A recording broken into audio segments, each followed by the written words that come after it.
Assalamualaikum warahmatullahi wabarakatuh.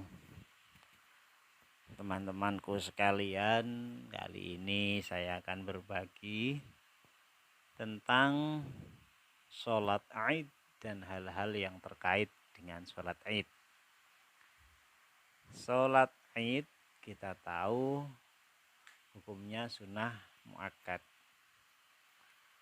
Sebelum sholat Id kita disunahkan mandi dengan niat nawaitul ghusla li'idil fitri.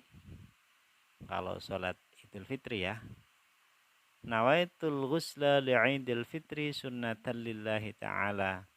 Aku berniat mandi idul fitri sunnah karena Allah. Yang kedua, berpakaian paling baik, pokoknya paling bagus dewe, tidak harus baru apalagi mahal. Yang penting pakaian yang paling apik yang dipunyai itu sunnah. Dan di sini tidak harus putih dan juga tidak harus baru. Nah, yang nomor 3, memakai wangi-wangian. Tapi ini hanya untuk laki-laki saja. Sekali lagi, memakai wangi-wangian itu hanya untuk laki-laki saja kesunahannya. Yang keempat, makan sebelum berangkat sholat.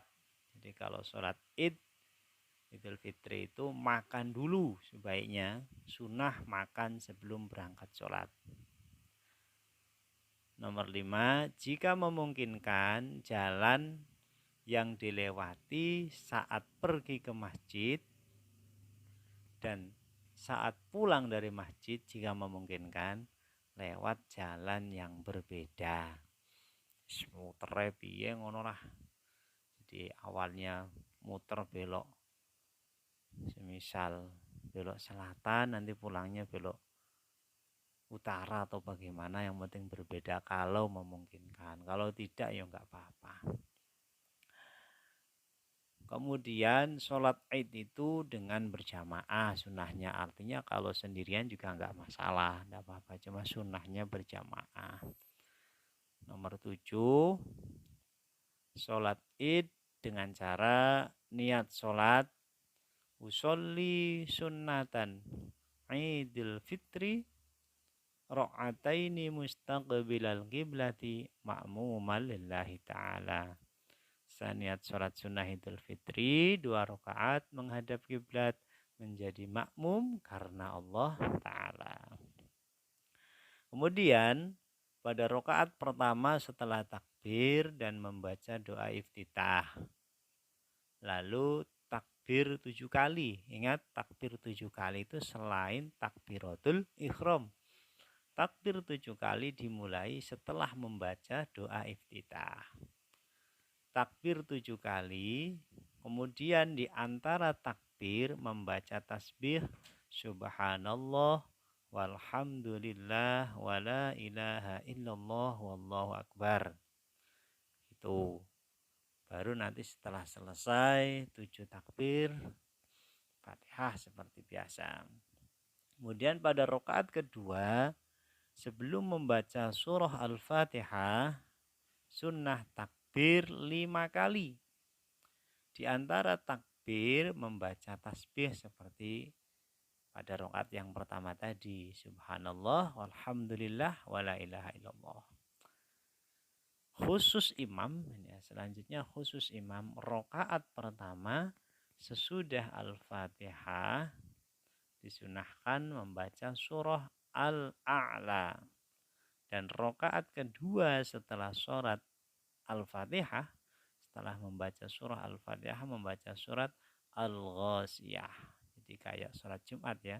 Pertama sabbihisma rabbikal a'la pada rakaat pertama, kemudian pada rakaat yang kedua Al-Ghasiyah, hal ataka hadithul ghasiyah, al-ayah ya. Selesai sholat dilanjutkan dengan khutbah sebanyak 2 kali. Ya, kayak khutbah Jumat, bedanya kalau khutbah Jumat sebelum sholat Jumat, kalau sholat Id setelah sholat idnya baru khutbah. Catatan penting ya teman-teman sekalian, hukum sholat id itu sekali lagi sunnah muakkadah, kecuali madhab Hanafi. Bab madhab Hanafi itu berpendapat sholat id itu hukumnya fardhu kifayah. Kemudian dalam sholat id tidak ada azan dan juga tidak ada iqamah. Untuk tempat bisa di musola, bisa di masjid, tanah lapang, dan tempat-tempat lain yang memungkinkan untuk sholat berjamaah. Namun yang paling utama adalah dilakukan di masjid. Kemudian segenap umat Islam, laki-laki dan perempuan, tua, muda, merdeka, budak, kalau dulu ya masih ada budak, dan musafir dianjurkan untuk berkumpul sholat id. Bahkan wanita haid pun dianjurkan untuk ikut berkumpul.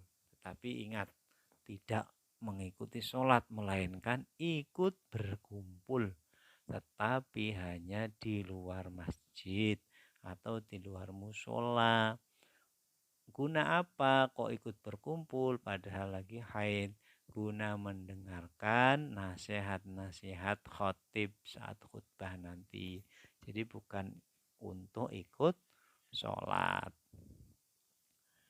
Selanjutnya perempuan yang mohon maaf ya, perempuan yang genit dan akan mengundang fitnah, sebaiknya nggak usah ikut hadir dalam sholat id. Nah, karena nanti ya mengundang fitnah nanti. Mohon maaf. Dan itu ya, mudah-mudahan bermanfaat. Wallahul muwaffiq ila aqwamit thoriq. Wassalamualaikum warahmatullahi wabarakatuh.